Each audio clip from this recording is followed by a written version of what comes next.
Hello and welcome to Horrific Tales. In this show we celebrate the creations of independent authors and aspiring writers. Please like and subscribe and share these episodes so we can help our talented friends get as much exposure as possible. We would also appreciate it if you could support our artists by following them on their individual platforms and by purchasing their works. Details on how to do this are in the episode description. In this horrific tale, a young survivor struggles to right the wrongs of her tribe in a race against time. Join us now as we present Dark Harvest by Will Jordan.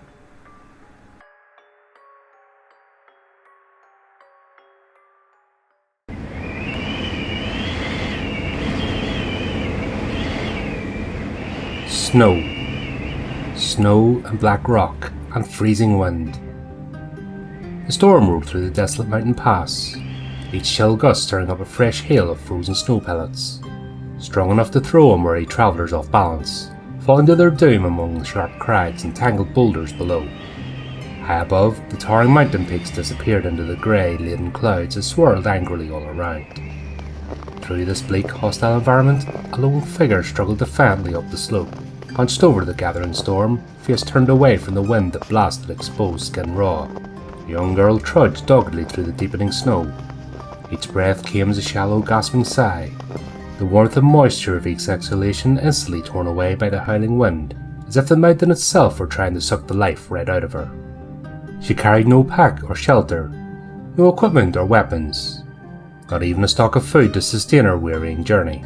There had been no time to gather anything in the panic chaos of her departure, fleeing from the reassuring security of her village, her home, her people, or whatever her people had become. The girl shuddered from something far deeper than the chilling wind as her mind vividly recalled the horrors that she'd witnessed just a day earlier. The scenes of death and terrifying violence committed by people who had shown only love and loyalty towards one another. An entire village wiped out, an entire community destroyed. Everyone she'd ever known and cared about in her 15 years of life lost forever. And all of it because of the object she carried with her, an object that weighed heavy in the small leather satchel slung over one shoulder, bumping painfully against her side with each step. The Spirit Stone, a big shard of infinitely black rock, unlike any they'd ever seen before, its multifaceted surfaces perfectly flat, its edges straight as an arrow, its bizarre crystalline depths drawing the eye and the mind in. The only imperfection in its strange form was the rough fault line along the base, where it had been broken away from its place of rest. The girl vividly remembered the excitement of its discovery a few days ago, when the hunting party she had accompanied had chanced upon a hitherto unknown cave high in the mountains. 3 of the strongest and bravest hunters had ventured inside, the flickering glow of their torches disappearing into the darkness. When at length they had emerged from the shadowy cavern, they brought with them an outlandish tale of fabulous caverns, filled with stars, like stepping into a different world, and, as proof of their discovery, they had brought with them the Spirit Stone, hewn from the wall of this strange subterranean world. Failing daylight and poor weather had curtailed further expeditions underground, forcing them to return to their village with their curious prize. Still, they had been hailed as heroes and brave explorers, and soon there was talk of returning to the cave to seek more treasures. Then the sickness started. It began with the young men of the hunting party, but all too quickly it spread to others until it became like a wildfire raging unchecked through their village. Even the village's best healers could do nothing to halt its progress. The girl couldn't explain it, but on some deep level she sensed that this object that had been hailed as a gift from the spirit world, a talisman of power, was the source of their downfall. Evil dwelt within it, and the dark malevolence that lived inside had leaked out somehow, infecting everyone and everything around it, turning good people into murderous fiends. Only she had been spared. She alone retained her sanity while others descended into madness. She was alive, and she knew what she had to do. The Spirit Stone had to be returned to the cavern from which it had been taken. Only then would the spirits be appeased and the evil curse lifted. She knew this as surely as she drew breath, and yet everything now seemed to be conspiring to thwart her mission. Even as she threaded the path through the heavily forested foothills and ascended to the mountain's lower slopes, ominous grey clouds had rolled in from the north, the skies had darkened, and a cold wind had begun to rise. Winter had come early this year. It was a bad time even for experienced travellers to venture far, never mind a skinny, frightened girl of barely 15 years. She was no adventurer who craved danger and excitement. Her short, sheltered life had been centred around family and belonging. She might have been an unworthy guardian, but there was no one else. She was all that stood between the evil spirits and the unprepared world beyond. So onward she went, rallying her flagging strength and resolve, each trudging step carrying her further up the slope, fractionally closer to her final goal. She would follow the route taken by her hunting party until she located the cave, and then she would rid herself of this hateful burden. She was caught by a sudden violent gust that knocked her right off her feet. Stumbling, she clutched at the ground, scarred clean by the biting winds, the sharp stones cutting into her hands. Eyes streaming in the freezing wind, she looked up at the great peak, visible only briefly through gaps in the cloud cover. The mountain towered over her, impossibly high and unassailable, glowing angry red in the dying light. Darkness would fall soon. The bone-numbing cold was deepening as the day retreated. Her time was running out. Forcing herself up, the girl stumbled onwards, staying to the lee side of the ridge where the rock walls offer some protection from the bitter wind. By the time the ridge flattened out to rejoin the main slope, she was shaking and gasping for breath, each lungful of frigid air searing her throat. Her feet and hands were numb, her body aching with fatigue.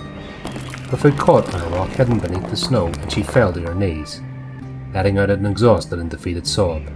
Tears tracked across her cheeks and froze to the skin. She had been foolish to come here, naive to think she could summit this mountain in the middle of the winter storm, ignorant not to have foreseen the fate that awaited her. And then, in one of those curious changes of fortune that come at the most unexpected of moments, the clouds broke for a few seconds, affording her a wider view of the mountain around her. She saw the ridge she had struggled up with such effort, saw the darkened forests and lakes dazzlingly far below, saw the steep hillside sweeping off to the far right leading to. She let out a gasp as she spotted an abrupt break in the windswept monotony. A narrow ravine that looked as if some great blade had hacked into the side of the mountain, leaving behind a deep raw gash in the slope. It was just as she remembered. She was almost there. Renewed strength flooding her body, the girl scrambled to her feet and hurried towards it even as the clouds closed in again and the storm renewed its onslaught. Her body was weary, but her spirit had been reinvigorated. She pushed on, clutching her heavy burden, and finally stumbling into the head of the ravine. The change was profound and immediate, and she almost sighed in relief to be out of the searing wind. There was no vegetation, no bushes or grass, not even moss or lichen seemed to be able to grow here. The mountain was as barren and as dead as any place she'd seen.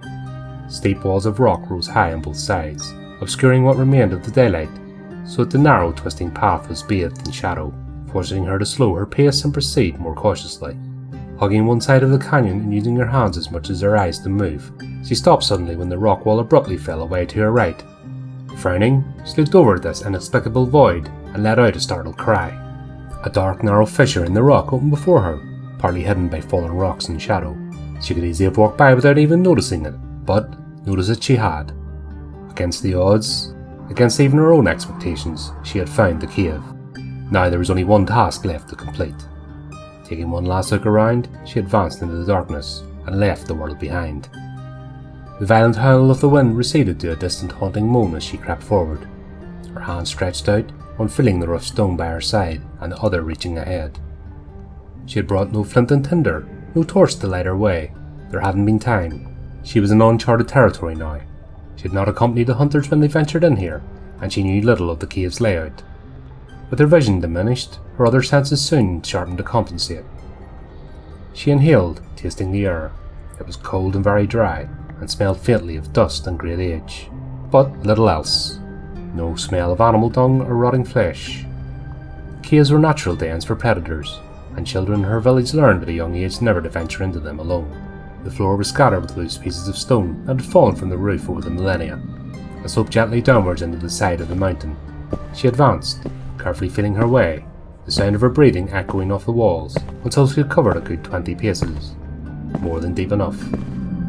Reaching down, she gripped the satchel at her side, feeling the heavy weight within.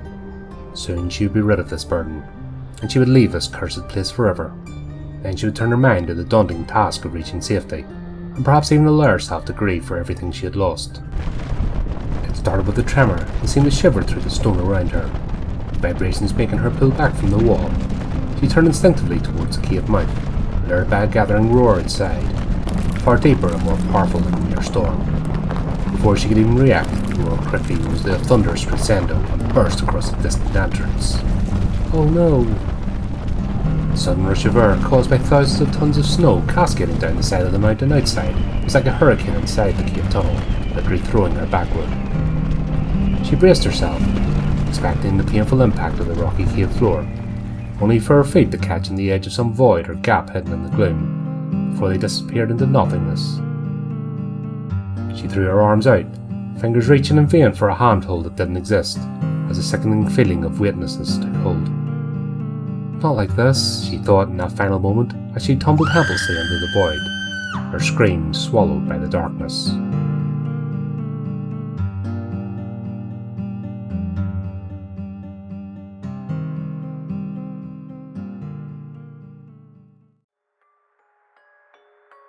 Well, we hope that you enjoyed our latest horrific tale. If you want to keep up to date with the future episodes, then subscribe to our YouTube channel and follow our social media pages.